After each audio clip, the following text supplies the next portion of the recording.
Hey guys, Mike here, the Detroit Borg, with a look at the all-new Apple iPad Air 2, which is arriving just 1 year after the all-new iPad Air, which is still available but $100 cheaper.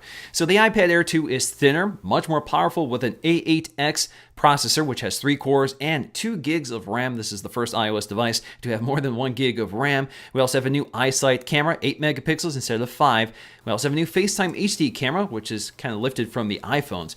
We also have a new optically bonded display, which is now laminated to the glass so there's no air gap, so that improves contrast, color quality, refraction, as well as an anti-glare coating on the glass to make this the least reflective display of any tablet today. This is 18% thinner, is available in gold in addition to silver and space gray. We also have 3 capacities, 16, 64, and 128 gig capacities at the same pricing of last year's 16, 32, and 64 gig capacities. You also have an LTE version, which now features Apple SIM, which is a SIM that works across carriers. So instead of buying a specific iPad for a specific carrier, instead you just select your carrier from settings, which is very interesting. And of course, Touch ID has finally been added to the iPad.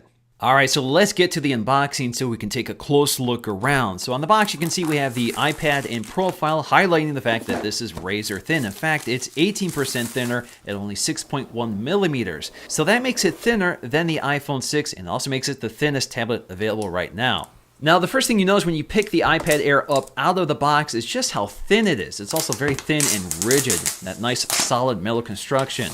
Now, from the front, it pretty much looks identical to the iPad Air. In fact, dimensionally, it's the same, but of course, you have Touch ID, which stands out right away. Now, that gold color is very vivid, more vivid than the more champagne color of the iPhone 5S, but identical to the iPhone 6 and 6 Plus gold color. So if you don't like gold, this may not be the best option for you, but you do get a white glass bezel, which I prefer personally on the tablet because it shows less fingerprints. Now, in terms of accessories, of course, we have our literature packet, which includes a quick start guide, some regulatory information, and Apple stickers. Behind that, we'll find the Lightning to USB cable for charging and syncing your tablet. Now, we also have a 10-watt power adapter for charging the iPad. That's smaller than the 12-watt that ships with the iPad Air. And that's because this has a 15% smaller battery than last year. But because of the A8X chip, which is more power efficient, they've been able to retain the same battery life as the iPad Air. All right, so let's boot up our iPad Air 2 so we can take a close look around. So something new for an iPad is Touch ID. So this time when setting up your iPad, you're prompted to set up Touch ID, which is pretty basic. It's just like an iPhone. So this can be used with Apple Pay as well as making purchases in the iTunes Store. Now with Apple Pay, of course, you do not have the ability to take your iPad to an NFC terminal to pay. Instead, you use Apple Pay for web browsing or web shopping. But interesting enough, there is an NFC chip buried in here according to iFixit, so maybe that'll be activated in the future, but who knows. Now along the right side, you'll find your volume controls, which pick up the design of the iPhone 6 with that recessed edge. Now what's missing this time is the physical switch. So this is the first iPad to eliminate it. This could be configured for either mute or rotation lock, but of course all of that can now be controlled under Control Center. Now at the top, you'll find your sleep-wake power button, and at the far edge, you'll find the headphone jack, which is almost as round as the tablet is thin. So you have to wonder just how much thinner they can make this tablet before they eliminate the headphone jack or find a different design for the headphone jack. Now, if we look at the new iSight camera, again, we go from 5 megapixels to 8 megapixels with 1080p HD video recording at 30 frames per second. You can see that the module itself is a little simpler. It's just a piece of glass instead of a piece of glass with a metal surround. So a little simpler, a little cleaner design. You can also see that they've positioned the dual microphones next to the camera. So you'll find one right next to the camera and one next to the camera on the edge of the iPad. This used to be located toward the top of the iPad in portrait orientation. Now at the bottom, we'll find the Lightning connector flanked by stereo speakers once again, but the design has been updated and kind of resembles the iPhone 6 with a single row of drilled holes instead of the double rows from last year's iPad Air. Now on the front toward the top, we'll find our FaceTime HD camera along with an ambient light sensor right next to it. Down below, of course, we'll find the new feature, Touch ID, which features a sapphire lens over the sensor along with a capacitive ring that surrounds it. Now with Touch ID and Apple Pay, we do have a few new control panels under settings that are not available on the other iPad. So you'll find, for example, Touch ID, so you can add new fingers or delete your existing fingers or rename them, that sort of thing. You can also go to Apple Pay to add new cards, enter in your information. Control Center has also been updated for the lack of the physical switch on the side, so now we have toggles for both rotation lock and and mute instead of one or the other. Now the camera app has added a few new features here. One of them is time-lapse at 120 frames per second. So not 120 or 240, which is available on the iPhone 6. We also have a new burst mode, which is much faster here, again, very similar to the iPhone 6. We also have a new and improved FaceTime HD camera, which incorporates burst selfies from the iPhone 6. So all you have to do is press and hold the shutter release, takes a burst of photos, and then you can go to the editor and select your preferred photo to save. Now in terms of camera quality, again, we have an 8 megapixel iSight camera with new and improved sensors, new and improved optics, and the A8X image signal processor, which improves performance. So again, solid results are a huge improvement over the iPad Air or the iPad Mini or any other iPads before it. Now this isn't the same hardware as in the iPhone 6, so we can't expect the same performance. And of course, we do not have an LED flash, but results are pretty impressive. Again, 1080p HD video and really solid images as well. And we also have those dual microphones for excellent audio pickup. Now this camera also features software stabilization, and it does a pretty good job here. So I can walk around with my iPad, not intentionally trying to hold it steady, but just walking. It does a pretty good job kind of ironing out those bumps, but not perfect. Now, unfortunately, this camera does not feature continuous autofocus. So once you start recording video, you'll have to tap the screen to change focus. Alrighty guys, Mike here, the Detroit Borg, testing out the new FaceTime HD camera, which appears to be the same one in the iPhone 6, has the same f2.2 aperture, which lets a lot more light in, a better sensor. Now this still records video at 720p, this is still 1.2 megapixels, but the quality is much improved. And again, we have those excellent microphones, which do a pretty good job. So generally speaking, a really decent camera. Now, once again, the display is 9.7 inches LCD IPS with a resolution of 2048 by 1536 good for 264 pixels per inch, which is identical to last year's iPad Air and the Retina iPads before it. But the difference this time is that the LCD panel is laminated to the glass, which means there's no air gap. So there's less refraction distortion, better contrast, sharper colors, and generally speaking, the display just looks a lot better because it's closer to the glass, closer to your fingers when you're interacting with it, and it just looks a lot more impressive. It also allows the iPad to be much thinner.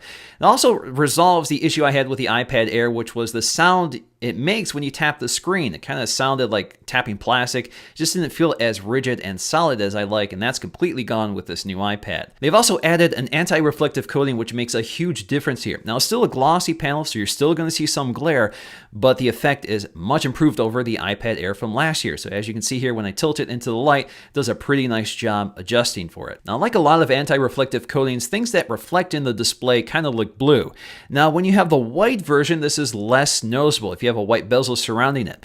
But my buddy Dom Esposito unboxed a black iPad Air, and you can notice the difference here. Even when the screen is off, you can see a distinct blue outline for the display. So I'll post a link in the description below so you can check it out for yourself. Now let's take a look to see just how impressive that A8X chip is by going to our Geekbench scores. Now Apple says that we should see 40% better CPU performance and 2.5 times better graphics performance. So if you look at our Geekbench scores, this is a huge leap from the A7 chip in the iPad Air from last year.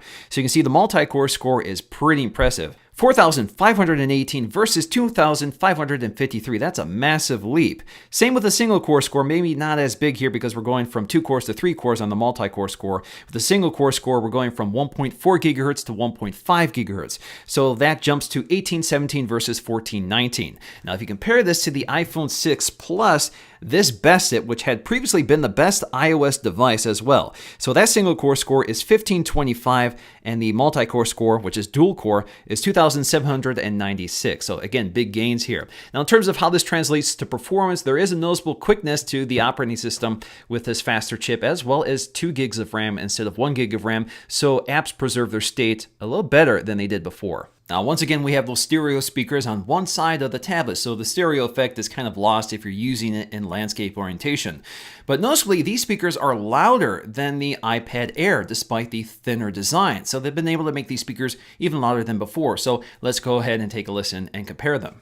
Hey guys, Mike here, the Detroit Borg, with a look at the new iMac with a stunning Retina 5K display. So this is joining the existing lineup of the 21.5-inch and 27-inch iMacs Hey guys, Mike here, the Detroit Borg, with a look at the new iMac with a stunning Retina 5K display. So this is joining the existing lineup of the 21.5-inch and 27-inch iMacs, which are carried over unchanged. Now the iPad Air 2 has come a long way and evolved very quickly. So if you compare it to all the previous generations, you can see just how much thinner this iPad has gotten. It's added cameras, it's added stereo speakers, it's added Touch ID, and it's much thinner, much more powerful than before. In fact, the original iPad is more than twice as thick as this and had meager specs with no cameras, no Touch ID, and a huge battery, which delivered less battery life than the iPad Air 2. So definitely impressive performance overall with this iPad Air 2. And it's just amazing just how far and how quickly this has evolved. So in conclusion, I think people are passing up the iPad Air 2 because they think it looks the same, but there are some major changes here which make a big difference. You have really impressive processing power,